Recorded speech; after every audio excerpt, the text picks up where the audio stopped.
નમસ્કાર ખેડૂત ભાઈઓ, ખાસ કરીને આજે આપણે વાત કરવાની છે ખેડૂતોની હાલની સમસ્યાની. ખેડૂતોની સમસ્યામાં આમ જોવા જઈએ તો અત્યારે જે ખરીફ પાકનું વાવેતર થયેલું છે, અને ખરીફ પાકની અંદર પણ કપાસ અને મગફળી છે ગુજરાતની અંદર મુખ્ય પાક તરીકે વાવવામાં આવે છે. હવે કપાસ અને જે મગફળી મુખ્ય પાક તરીકે છે, જેની અંદર કપાસ અને મગફળી આ બંને પાકોની અંદર લગભગ કાંઈક ને કાંઈક સમસ્યા છે. કપાસની અંદર અત્યારે જોવા જઈએ તો આપણે જે સુકારાનો પ્રશ્ન છે એટલે કે પેરાબિલ છે, એવી જ રીતે મગફળીમાં આવનારા દિવસની અંદર જે પોટ રોટ આવે છે એના પણ ઘણા બધા ખેડૂત ભાઈઓની ઇન્ક્વાયરી હતી કે પોટ રોટ નો આવે એના માટે થઈને આપણે શું કરવું જોઈએ. આ તમામ બાબતની ચર્ચા કરવા માટે આપણી સાથે કૃષિ નિષ્ણાત જોડાયા છે જયેશભાઈ હિરપરા, જે પોતે આજથી 20-22 વર્ષ પહેલા બીએસસી એગ્રીકલ્ચર સતત એગ્રીકલ્ચર ફિલ્ડની અંદર કાંઈક ને કાંઈક નવું કરતા રહે છે. જયેશભાઈ જોડાયા છે. જયેશભાઈ, આપનું સ્વાગત છે પહેલા તો. નમસ્કાર પરેશભાઈ. હવે જયેશભાઈ, અમારે ખેડૂત ભાઈઓને બે પ્રશ્ન છે. એમાં સૌ પ્રથમ પ્રશ્ન, આમ તો મગફળીમાં પોડરોટ અને જે કપાસમાં પેરાબીટ, આ બંને સમસ્યા ખેડૂતોને આવતી હોય છે. પહેલો પ્રશ્ન મારે આપને પૂછવો છે કે કપાસની અંદર જે અત્યારે સુકારો છે એનું કારણ શું છે અને એનું ઉકેલ શું? આ અમને ટૂંકી માહિતીમાં પહેલા કપાસની થોડીક માહિતી આપો. હવે પરેશભાઈ, જોઈએ ને તો કપાસમાં જે આ 3-4 દિવસ જેવો જે વરસાદ પડ્યો અને સાથે પવન પણ હતો, તો પવનના હિસાબે થડ હલી જાય અને પાણી જે થડ પાસેથી નીચે જાય છે, તો એને હિસાબે કે ઓક્સિજન જે મળવો જોઈએ ઓક્સિજન મળતો બંધ થઈ જાય છે. એટલે કે મૂળની અંદર છે ને ખોરાક ઉપર જતો બંધ થઈ જાય છે. એક કારણ એ છે કે જેને આપણે પેરાવિલ્ડ નામથી પણ ઓળખીએ છીએ, અને ત્યાં મૂળમાં ફ્યુઝેરિયમ ઓક્ઝિસ્પોરિયમ નામની ફૂગ ડેવલપ થાય છે. તો એના માટે પેલું તો એ છે કે જે જગ્યાએ પાછળના ભાગમાં પાણી ભરાણું હોય એ પાણીનો નિકાલ કરવો, અને શક્ય હોય તો જે કપાસના છોડ છે ત્યાં પગથી માટી દબાવી અને એને ટાઈટ કરવું, કે જેનાથી એ થોડુંક એમાં આપણને નિયંત્રણ મળે છે. અને બીજું કે જ્યારે હવે હલાય એવું થાય કે છંટકાવ કરી શકાય એવું હોય ત્યારે કે જે કોન્ટેક અને સિસ્ટેમિક ફૂગનાશકનું જે કોમ્બિનેશન આવે છે, કે જેમાં મેન્કોજેબ પ્લસ મેટાલેક્ઝિલ છે, એઝોક્સ્ટોબિન પ્લસ ક્લોરોથેનોલિન છે, કે એવી ફૂગનાશકનો પંપેથી છંટકાવ પણ કરી શકાય, અને થડે શક્ય હોય તો ડ્રેન્ચિંગ પણ કરવાથી એમાં આપણને થોડો ઘણો ફાયદો મળે છે. એટલે ટૂંકમાં સંકલિત મેનેજમેન્ટ કરવું પડશે. કહી શકાય કે એક પ્રકારે પાણીનો નિકાલ કરવો, ફૂગનાશકના સ્પ્રે પણ કરવા, અને જમીનમાં જે ઓછી જમીન હોય તો થડને દબાવવું. આ એટલું કરીએ તો પેરાવિલ્ટથી ખેડૂતો છે બચી શકે, એટલે કે રાહત મળે. 100% તો લગભગ એગ્રીકલ્ચર સાયન્સમાં ક્યાંય ન હોય પણ ઘણો બધો ફાયદો થઈ જાય. હવે આ થઈ કપાસ. બીજું એ છે પણ આંતરખેડ, જો પરેશભાઈ જલ્દી આંતરખેડ થઈ શકે ને તો આંતરખેડ પણ એક કરવી જરૂરી છે. બરાબર, અત્યારે આંતરખેડ કરી દેવી જોઈએ એટલે ભેજનું પ્રમાણ ઘટી જાય છે. ચોક્કસ વાત. હવે આ થઈ જયેશભાઈ કપાસની વાત. હવે મહત્વની અને થોડીક વિસ્તારપૂર્વક અમારે વાતને સમજવી છે મગફળી વિશે. કપાસમાં તો તમે જે પ્રકારે કહ્યું કે ખેડૂત કરશે તો 100% એને કાંઈક ને કાંઈક ઘણો બધો ફાયદો છે એ મળવાનો છે. હવે મગફળીની અંદર જોવા જઈએ તો મગફળીની અંદર શરૂઆતમાં આપણે એસ્પરજીલર નાઇજર એટલે કે કાળી ફૂગ આવતી હોય છે.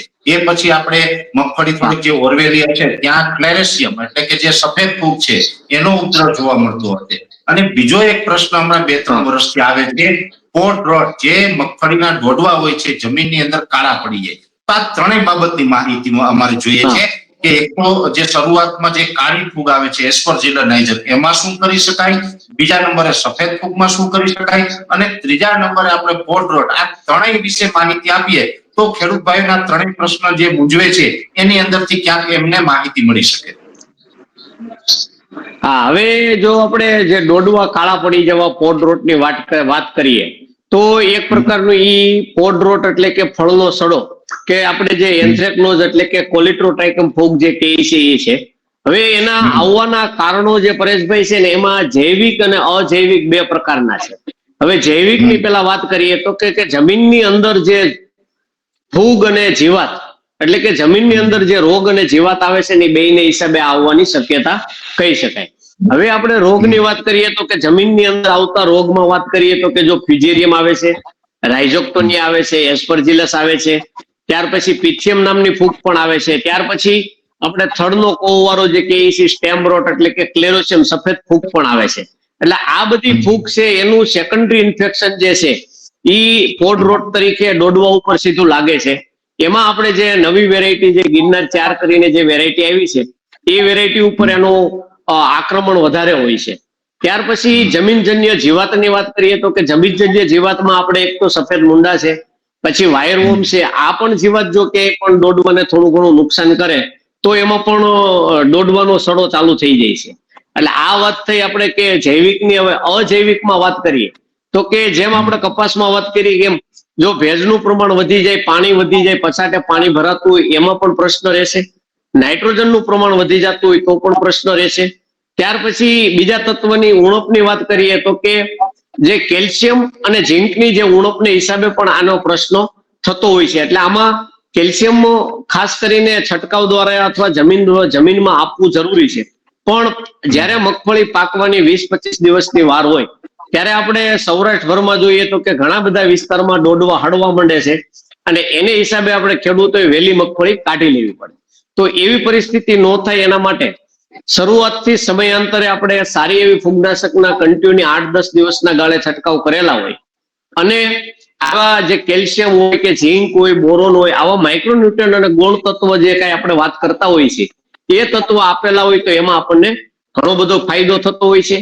ત્યાર પછી જ્યારે બીજી પરિસ્થિતિ જે કહેવાય કે આંતરખેડ, કે આંતરખેડ છે એ ઘણી બધી વખત ટ્રેક્ટરથી જ્યારે કરતા હોય ત્યારે ડગલા ઉખેડી અને ડગલા ઉખડી જાય એ પ્રમાણે દબાવીને ખેડ કરતા હોય તો એવી બધી ખેડ કરવાની થતી નથી. આંતરખેડ કરવી જરૂરી છે પણ ઉપરનું 1 થી 1.5 ઇંચ જમીનનું લેવલ કપાય એટલી જ ખેડ કરવી જરૂરી છે. એટલે આમાં ઘણા બધા પરિબળો છે. આમાં જેમ કપાસ કરતા પણ વધારે સંકલિત પદ્ધતિથી કામ કરીએ તો જ આમાં કામ કરે. એટલે પહેલી વસ્તુ તો તમે જ્યારે હમણાં બેક્ટેરિયાની વાત પહેલા કરતા હતા તો એ બેક્ટેરિયા જે આપણે ટ્રાઇકોડર્મા સ્યુડોમોનાસ આપેલા હોય, ફૂગનાશકનો છંટકાવ સમયાંતરે થયેલો હોય, જમીનજન્ય જીવાત કઈ પણ મુંડા છે કે વાયરવોર્મ છે કે એવી વસ્તુ કઈ આવી ના હોય અથવા આપણે આવવા ના દઈએ અને બેલેન્સ ન્યુટ્રિશન હવે બહુ ખાસ જરૂરી છે કે આપણે નાઇટ્રોજન ફોસ્ફરસનો અતિરેક કરી દઈએ છીએ. ગૌણ તત્વ કેલ્શિયમ હોય, સલ્ફર હોય, મેગ્નેશિયમ હોય, ઝીંક હોય, બોરોન હોય, આ બધાનું સમપ્રમાણ આપવું જરૂરી છે. એટલે ખાસ કરીને જ્યારે મગફળી 50-60 દિવસની થાય ત્યારે કેલ્શિયમ, બોરોન કે ઝીંક વાળું કોઈ પણ ખાતર છે એ છંટકાવમાં લેવામાં આવે તો પણ એમાં સારો એવો પરેશભાઈ ફાયદો થાય છે. ઓકે. અને જયેશભાઈ, અત્યારે જે પાછળથી વાવેતર થયું, કેમ કે ગુજરાતની અંદર આ વર્ષે ચોમાસું આગળ પાછળ રહ્યું છે તો અમુકને વહેલું વાવેતર થયું, ઘણા ખેડૂતે મોરવીને વાવેતર કર્યું, ઘણાને પેલા રાઉન્ડમાં વરસાદ હતો તો ત્યારે વાવેતર થયું, હવે ઘણા ખેડૂતને પાછળથી વાવેતર થયું. પાછળથી વાવેતર થયું હોય એનું મગફળી નાની હોય તો એમાં જો અત્યારે કાળી ફૂગ હોય તો એના માટે અમે તો સુડોમોનાસની ભલામણ કરીએ છીએ. એ સિવાય પણ સુડોમોનાસ સિવાય કોઈને કઈ ઈલાજ કરવો હોય તો શું કરી શકાય? હવે ટ્રાઇકોડર્મા અને સ્યુડોમોનાસ આપણે જે વાત કરીએ છીએ કે કાળી ફૂગ માટે સ્યુડોમોનાસ છે, સફેદ ફૂગ માટે ટ્રાઇકોડર્મા છે.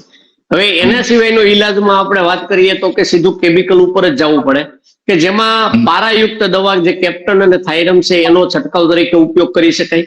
બીજું મેન્કોજેબ પ્લસ મેટાલેક્ઝિલ અથવા એઝોક્સ્ટ્રોબિન પ્લસ ક્લોરોથેનોલિન છે એનું ડ્રેન્ચિંગ કરવાથી આપણને કાળી ફૂગમાં પરિણામ મળે. હવે ઘણી વખત એવું થાય કે ડ્રેન્ચિંગ કરવામાં આપણે 16 ગુઠાના વીઘા પ્રમાણે 8 થી 10 પંપ હોય ત્યારે ડ્રેન્ચિંગ થતું હોય તો ઘાટો એવો સ્પ્રે કરી વીઘે 3 થી 4 પંપ કરી અને ઘાટો એવો સ્પ્રે કરી અને આપવામાં આવે તો પણ આપણને એમાં થોડું ઘણું પરિણામ મળે છે. પણ હવે પરેશભાઈ એવું છે કે હવે જો વાયરું ખેંચશે તો કાળી ફૂગ આવશે. હવે તમારું શું કેવું છે, વાયરું ખેંચશે કે વરસાદ સતત ચાલુ રહેશે સમયાંતરે? નહીં, વરસાદ તો જયેશભાઈ ચાલુ રહેવાનો છે કે મોટું વાયરું નથી ખેંચવાનું. આમ ઠીક છે કે 3-4 દિવસ કે 5 દિવસનો ગેપ આવે, નોર્મલ ગેપ હોય, પણ બાકી વરસાદ તો એટલે ચાલુ રહેવાનું છે. એટલે આમ તો તમે કાળી ફૂગ, સફેદ ફૂગ અને પોડ રોટ જે ડોડવા કાળા પડે છે ત્રણેય વિશેની માહિતી ખૂબ અગત્યની આપી. હું આશા રાખું જયેશભાઈ આ તમે જે માહિતી આપી એ પ્રમાણે ખેડૂત જો કરશે તો ઘણી બધી રાહત મળશે. હવે આ બધી વચ્ચે મારે અંતિમ પ્રશ્ન પણ અત્યારે જે ખેડૂતનો છે એ અંતિમ પ્રશ્ન મારે તમને પૂછવો છે જયેશભાઈ. અત્યારે મોટા ભાગના ખેડૂતને મગફળી પીળી પડે છે તો આ મગફળી પીળી પડે છે એનું કારણ શું અને એમાં શું આપણે કરી શકાય? હવે મગફળી પીળી પડવામાં ફક્ત તો આમ જોઈએ ને તો કે કોઈ પણ પાક પીળો પડતો હોય તો એ 2-3 તત્વની ઉણપને હિસાબે પડતો હોય, જેમાં નાઇટ્રોજનની ઉણપ અને ફેરસની ઉણપ. એટલે મગફળીમાં નાઇટ્રોજનની ઉણપ રહેતી નથી, એટલે કે ફેરસની ઉણપ હોય છે લોહ તત્વની કે જે આપણે હીરાકસી પણ કહીએ છીએ. એટલે કે પંપે ફેરસ સલ્ફેટ જે છે એ પંપે 100 ગ્રામ રાખી અને છંટકાવ કરી શકાય. ત્યાર પછી ચિલેટેડ ફેરસ જે 12% આવે છે એનો પણ ઉપયોગ કરી શકાય. ત્યાર પછી આમાં ફેરસ મેગ્નેશિયમ સલ્ફેટ જે FMS કરીને આવે છે એ પણ પંપે 100 ગ્રામ રાખી અને એનો છંટકાવ કરી શકાય કે જેનાથી પીળી ઓછી પડે. પણ મગફળીમાં પણ જેમ કપાસમાં વાત કરીએ એમ આંતરખેડ જેમ થશે અને ભેજનું પ્રમાણ ઉઠશે એમ ઓટોમેટિક કાળી થવા માંડશે. ચોક્કસ જયેશભાઈ, ખૂબ અગત્યની માહિતી આપી. આમ તો જયેશભાઈ આપણે કપાસ વિશેની માહિતી આપી, મગફળીમાં કાળી ફૂગ, સફેદ ફૂગ, બોડરોડ એટલે કે ડોડવા કાળા પડે છે એની પણ માહિતી આપી અને સાથે સાથે અત્યારે મગફળી જો પીળી પડતી હોય તો ફેરસની ઉણપ છે એ વધારે પડતા જયેશભાઈનું કેવું છે એ પ્રમાણે હોય તો એની અંદર એક તો વરાળ નીકળે, સૂર્યપ્રકાશ મળે જમીન એટલે એનો પણ કુદરતી રીતે હવામાનનો પણ ફાયદો મળે અને છતાં પણ અત્યારે મગફળી પીળી પડતી હોય તો જે ફેરસ આપવું હોય એટલે કે ફેરસ સલ્ફેટ છે કે ફેરસ મેગ્નેશિયમ સલ્ફેટ કે વગેરે જે FMS આવે છે આ પ્રકારનું જે ખાતર છે એ એમને આપવું જોઈએ જેથી કરીને મગફળીને પીળી પડતી અટકાવી શકાય. ખાસ કરીને અલગ અલગ ગુજરાતના જે પણ ખેડૂત ભાઈઓના જે મૂંઝવતા સવાલ હતા આ સવાલોના જવાબ માટે આપણે જયેશભાઈ રોકડાનો સંપર્ક કર્યો જે ખૂબ અનુભવી છે, પોતે BSc એગ્રી છે અને એમના અનુભવનો લાભ છે એ ખેડૂતોને મળે એ હેતુથી આજે આપણે જયેશભાઈ સાથે વાર્તાલાપ કર્યો. આશા રાખું છું કે દરેક ખેડૂત ભાઈઓને આખી વાત સમજાણી હશે અને હજુ પણ આવનારા સમયમાં ખેતીને લગતા કાંઈ પણ જો ખેડૂતોને મૂંઝવતા સવાલો છે તો ચોક્કસથી આપણે જયેશભાઈને સાથે વાતચીત કરશું, એની સાથે ચર્ચા કરી અને ક્યાંક ને ક્યાંક ખેડૂતોને માહિતી આપવાનો પ્રયત્ન કરશું. Thank you very much Jayeshbhai. નમસ્કાર. નમસ્કાર પરેશભાઈ.